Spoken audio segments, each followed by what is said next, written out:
My name is Sam. I work at a miscellaneous goods manufacturer. The company I work for isn't very large, it's what you generally call a small to medium-sized enterprise.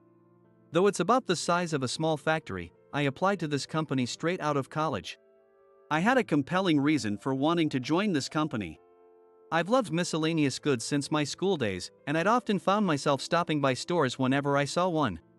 Most of my allowance and part-time job earnings would go towards buying these items. Sam, you bought another quirky item. What is it this time? This was being sold in a corner of the store, but it's amazing. As I kept doing this, my friends started showing interest in the items I bought. I'd often buy obscure products that weren't yet popular and tell my friends about their appeal. Some of the items I bought, which were still unknown at the time, later became hits on social media and earned me the nickname Gadget Guru. I took pride in that nickname because it showed my love for these goods. Among all these products, my favorite ones were made by the manufacturer I now work for. The company's size may not be large, but its hit products are sold in over 1,000 stores nationwide, including major chain stores. They were apparently products that our president, Mr. Smith, came up with. They probably aligned with the trends of the times. The products sold out quickly as a result. I joined the company initially as a product planner, but no ideas other than Mr. Smith's ever get approved. There are plenty of great ideas proposed by other employees, but none of them get approved. Because no one has surpassed Mr. Smith's track record, even if it's unreasonable, no one dares to oppose him. Mr. Smith, what do you think of this product design? Sam, did I assign you to design? You know Emily handles that. If you have time, get back to your tasks. I'm sorry. I understand. I graduated from a specialized design school and love coming up with product ideas and designs. But no matter how much I appeal to Mr. Smith, I never get the chance. There's a veteran woman named Emily in the company who handles all the designs as per Mr. Smith's instructions. Emily is a gentle older woman with great skills. She's excellent at bringing Mr. Smith's ideas to life. I often talk with Emily during breaks, and we enjoy brainstorming design ideas together. I wish we could work together, Sam, but Mr. Smith is a bit stubborn. It's a shame you're doing picking work just because you're a guy. Even though you love to design.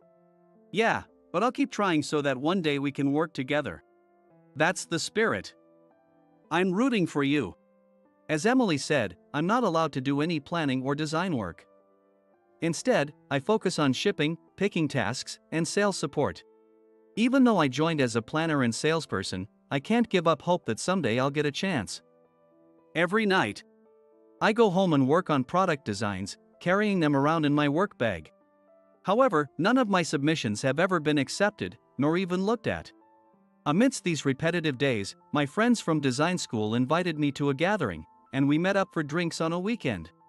I spent days working on a design, only for it to get rejected. It's disheartening after all that effort. I kept revising and resubmitting mine, and it finally got accepted. You just have to keep pushing. Such conversations were common. My friends, now at different companies, seemed busy but fulfilled. Sam, how about you? You looked so happy when you got that job offer. I'm doing all right, I guess. Unable to say that I'm not doing what I want, I down my drink to cover up. I felt out of place being there. When I got hired by a company that makes my favorite products, I was overjoyed to the point of tears. My friends here today celebrated with me when I received the job offer from my first choice company. But my current reality is far from the ideal life I had envisioned. My design ideas pile up, unseen by anyone, and remain sadly tucked away in my bag. The gap between my hopeful past self and my current situation makes me clench my fist under the table. I was just filled with frustration. One day, I was sent to a meeting with a major chain store that I had often visited privately for years. Usually, I'd feel a bit lighter on my feet, but today I felt unusually heavy. Today's meeting was to pitch a product idea from Mr. Smith. It's not that I dislike going to these meetings. On the contrary, being involved in the process of creating and pitching a product brings me joy. Previously, I had taken one of Mr. Smith's ideas to a meeting, but his taste is quite unique and often not very good. However, since it was his idea, no one could challenge or even suggest alternatives. Even when I took such products to meetings, the buyer's reactions were always negative. When I returned to the company to report this, Mr. Smith would get very upset. My product is undoubtedly great. Isn't it your fault that it didn't get accepted? With all due respect, Mr. Smith, while this product is in line with current trends, by the time it's produced and on the market, the trend might have shifted and there would be no demand. Are you saying my product is bad? Sam, since when did you think you could offer opinions to me? If you have time to come up with uncreative designs, you should work on improving your sales skills. Mr. Smith's sharp gaze only intensified at my words. Since then, he started targeting me. Even when I submitted requested documents, he wouldn't look at them and would demand revisions, finding fault with everything I did.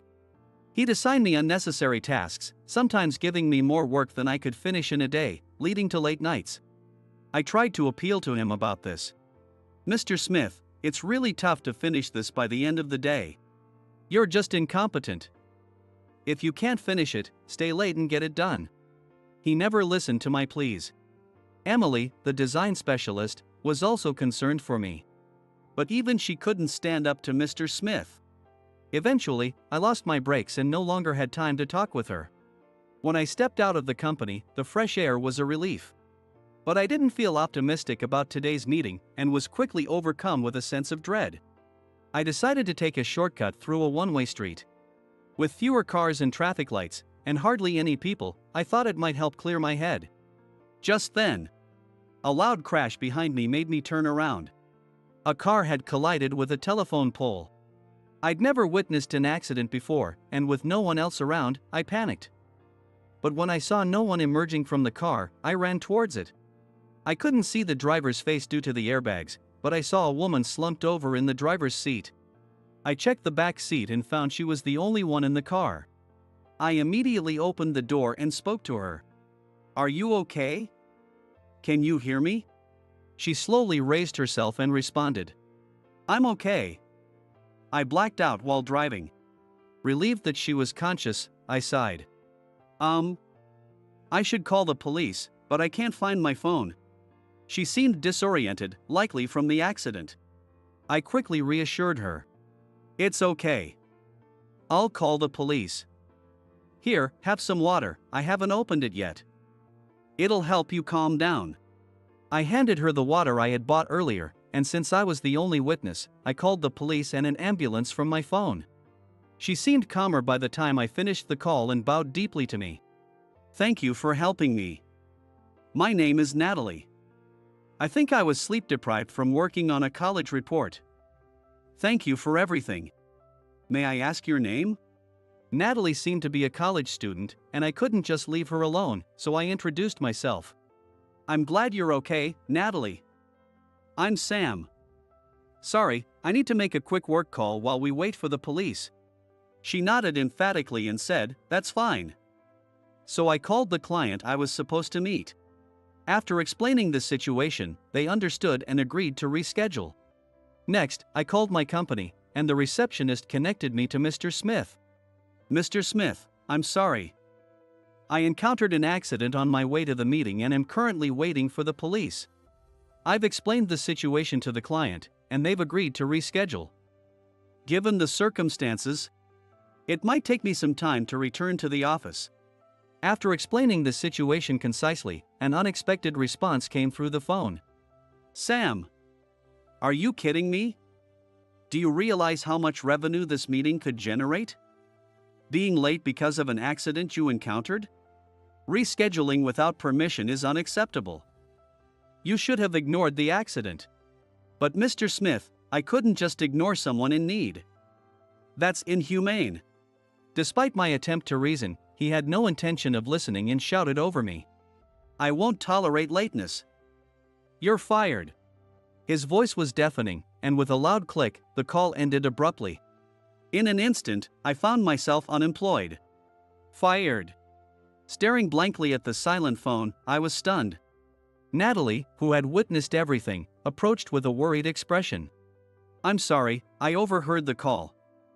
It's my fault, isn't it?" Her eyes were filled with tears as she apologized.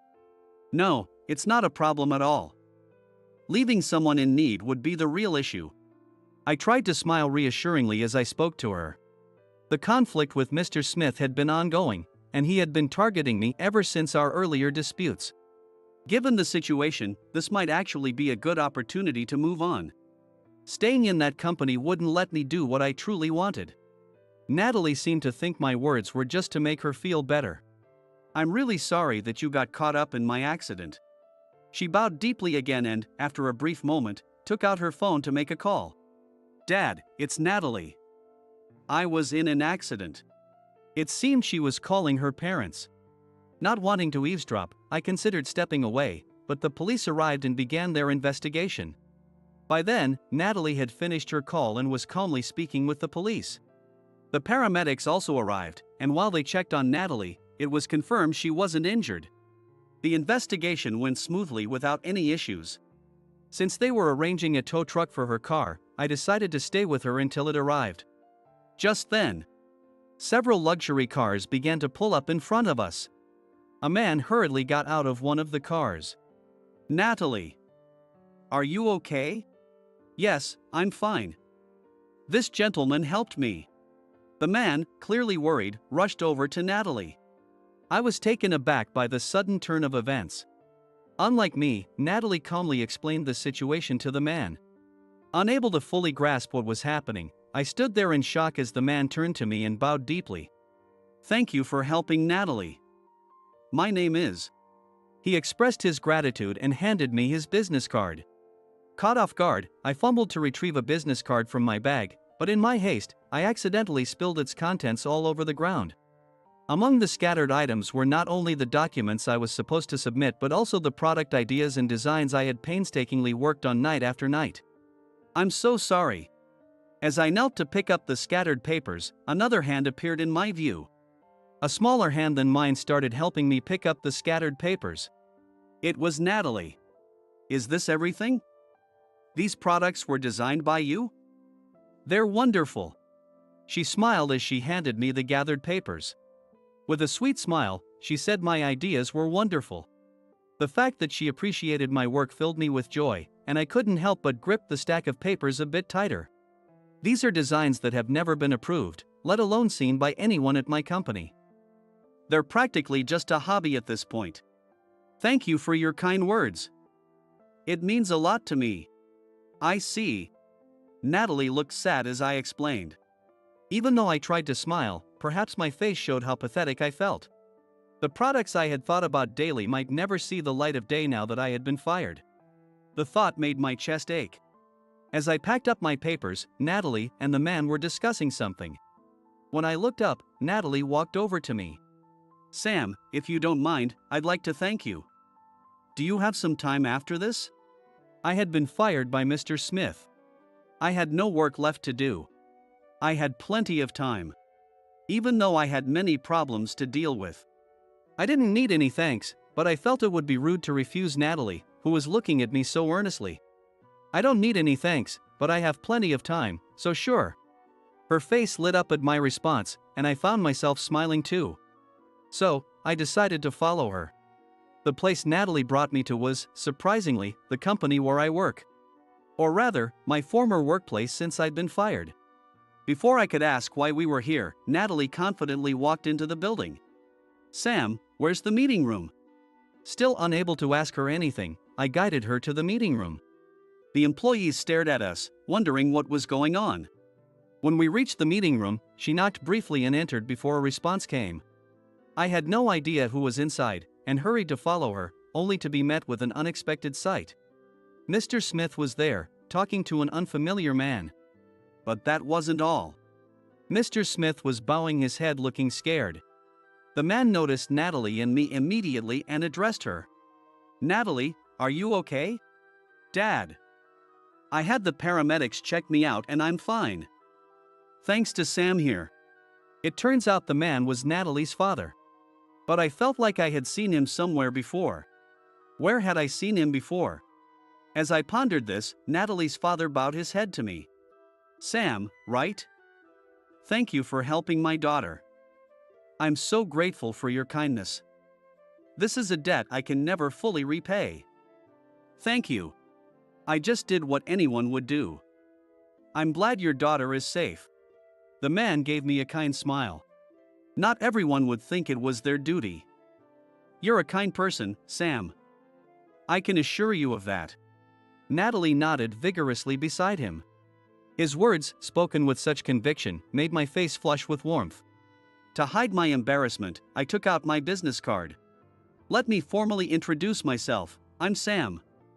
I used to handle product planning and sales for miscellaneous goods at this company.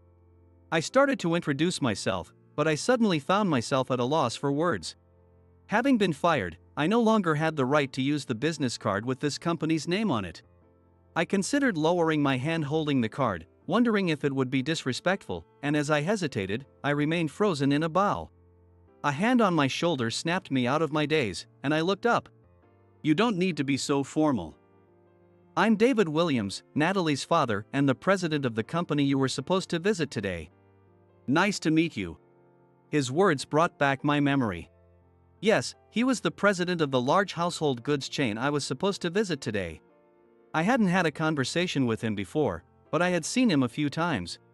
I never expected him to be the president though. When the accident happened, I remembered seeing the same company name on the business card of the man who got out of the car to help me. However, in the midst of the commotion, I hadn't fully confirmed it. I couldn't believe the president of the store I frequented was standing before me, and I stiffened. Dad, when I had an accident, Sam was the one who helped me immediately. It was a quiet street, so there were no other witnesses. But he called the police and ambulance for me while I was panicking. He even canceled his plans to visit your company to stay with me and make sure everything went smoothly. Natalie glanced at me and then continued speaking to Mr. Williams. But because of that, Sam ended up getting fired from his job. Mr. Williams listened to her words and turned towards the shrinking Mr. Smith. Getting fired for being late to a meeting because you helped someone after witnessing an accident? What a commendable company policy. Though Mr. Williams's tone was cheerful, his eyes were not smiling at all. Breaking into a cold sweat from Mr. Williams's sarcastic remark, Mr. Smith hesitantly opened his mouth to speak. No, I only reprimanded Sam for his attitude towards his work. I never intended to actually fire him. Encountering an accident and responding correctly is something I admire in an employee. That's why I entrusted the meeting with your company to him. As I thought about how quickly Mr. Smith came up with excuses, Natalie stepped forward before I could say anything. Sorry to interrupt, but I overheard you talking to Sam on the phone. You said to ignore the accident. After finishing his excuse and feeling a brief sense of relief, Mr. Smith turned his gaze towards Natalie and tensed up. However, she didn't stop. Sam told you he couldn't just ignore it. And I distinctly heard you say the word fired in response. That's how I remember it. Well, that is. Mr. Smith had no words to respond to Natalie's statement and appeared visibly uneasy. His face was not just sweaty but completely pale. Mr. Williams, who had been quietly listening, nodded slightly and turned to Mr. Smith. So, Sam is currently without a job, correct? And from what I hear, he's quite talented in product planning and design. Yet your company hasn't given him the opportunity to showcase his skills. Is that correct? Being suddenly praised for my abilities made me feel a bit uneasy. Mr. Smith, who was just as uneasy for a different reason, forced a smile. Well, we've been having him work on basic tasks as preparation for future projects. Mr. Smith's words brought back memories of all the harassment I had endured under him. Basic tasks? That was far from the truth. I joined this company because I admired its miscellaneous goods. I graduated from design school and joined this company with the intention of applying everything I learned here. I've been happy to do picking and sales support work, believing that one day I would be involved in planning and design. Gathering my courage, I addressed Mr. Smith's remarks. Sam. Mr. Smith glared at me, as if warning me not to say anything more. But I was no longer afraid. As the president of a company that had fired me, Mr. Smith was no longer someone I had to answer to. But you haven't even listened to my proposals or those of other employees. You reject our plans without even reviewing them. And every document I've submitted has been returned with corrections. For 4 years, I've been doing basic tasks. Not getting a single opportunity to work on planning or design. Is that all considered preparation? I poured out all my frustrations in one breath. I was no longer afraid of Mr. Smith. Mr. Williams, who had been watching the situation, smiled at me. Sam, I'd like to see the designs Natalie mentioned. Would that be all right? Yes, of course. In a hurry, I pulled out a stack of papers from my bag and handed them to him. Mr. Williams skimmed through them, nodding as he went. Just as Natalie said, you have a lot of talent. So, Sam, with no obstacles in your way, would you consider joining us as a product planning and design specialist? We not only source products from manufacturers but also develop our own original items. We welcome talented individuals like you. Mr. Williams extended his hand to me as he spoke. Mr. Smith, the president of my former company, seemed like he wanted to say something, but I cut him off by shaking Mr. Williams's hand. Yes. I'd be honored. And so, I began working in product planning and design at the large household goods chain managed by Mr. Williams. As I started the job, I realized that product design was more challenging and required more knowledge than I had anticipated. Understanding the differences in materials and their costs and properties was crucial. Even the same product could have different limitations depending on the manufacturing process. Without this knowledge, it was impossible to design safe and user-friendly products. A design that looked good on screen might turn out to be flawed when the sample was produced. For instance, plastics like polyethylene and acrylic resin have different strengths, transparency, and costs. You need to consider these factors in your design. This design could cause injuries to customers on the backside due to the manufacturing process. You need to modify it to avoid that. I received such feedback on my designs daily. I was learning new things that I couldn't have experienced at my previous company. It was tough, but I found it enjoyable and rewarding. Previously, my days were consumed by work with no time to spare. But now I found myself looking at products from a new perspective during shopping trips. I started to notice how things were made and what materials were used. I also began to appreciate the small details and design tweaks more often. I would jot down these observations in a notebook and use them to brainstorm new product ideas. While my life had become more work-centric, each day was filled with new discoveries, making it very enjoyable. Furthermore, my new role in product planning and design led to more opportunities to visit overseas factories.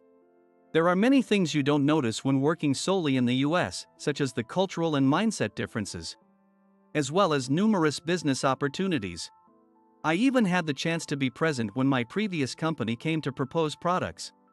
Mr. Smith, the president of my former company, came personally to make the proposal. We would appreciate Sam's feedback on our proposed products from a design perspective. It was an awkward moment as the person who once looked down on me was now facing me in a reversed role. Since I joined this company, the annual average sales of the products I designed have already exceeded the annual revenue of my previous company. So Mr. Smith might think he lost out on a big opportunity. He looked a bit regretful. Of course, I judged the proposal fairly, without letting personal feelings interfere. Actually, Emily informed me that since my incident, Mr. Smith has become more subdued and is now more willing to listen to others' opinions. Mr. Smith used to listen carefully to his employees' opinions when developing products that built his track record. His overconfidence led to the situation, but he might bring better products in the future, created collaboratively with his team. Not as a product created solely by Mr. Smith, but as one made collaboratively by the whole company. Sure, there were challenges, but it was a company that produced the miscellaneous goods I loved. Even though things turned out differently, I wanted to strive to do my best alongside them. In addition to work, my personal life was also flourishing. The accident led to me dating Natalie. After graduating from college, Natalie joined the same company as a sales assistant. Though we worked in different departments, we would often return home together or have dinner, making every day feel more colorful. Natalie, who had recognized and praised my design work, continued to support me. One fond memory was when I took her to a household goods store for our date, and she burst into laughter. "You really love household goods, don't you, Sam?" "I love them too, so I'll go along with you as long as you want." Natalie never criticized me, always smiling and staying by my side. Mr. Williams has been supportive both professionally and personally, and I'm fortunate to have great colleagues. At my previous company, everyone avoided associating with me since I was singled out. Now, if I run into any problems, my colleagues immediately offer help, and they give me valuable advice to get my ideas approved. Though we are all competitors, we are also teammates, and they celebrated with me when my first project was accepted. The change in my work environment has also made it enjoyable to attend gatherings with my old classmates, which used to feel uncomfortable. When they said, "Your atmosphere has changed," I ended up sharing my journey with them. "Sam, you changed jobs? You look much happier now. Sorry for the way we acted before. If anything comes up, make sure to talk to us." My friends listened earnestly to my story, appreciating my experiences and offering their support. They were angry about what happened at my previous company, and they were surprised but happy for me when I told them about my new job. I learned a lot from conversations I previously couldn't even participate in. We learned from and encouraged each other. I realized I should have talked to them sooner. They are important friends and professional rivals to me after all. They had been watching over me even when they were busy. Thanks to the support of those around me, I am now leading a fulfilling life. I've worked hard over the years. There were times I thought no one would ever appreciate my efforts. But there are always people who notice. I want to always remember this sense of gratitude. When you make positive changes in yourself, your environment and the people around you change as well. While striving for improvement every day, I am now enjoying my life to the fullest.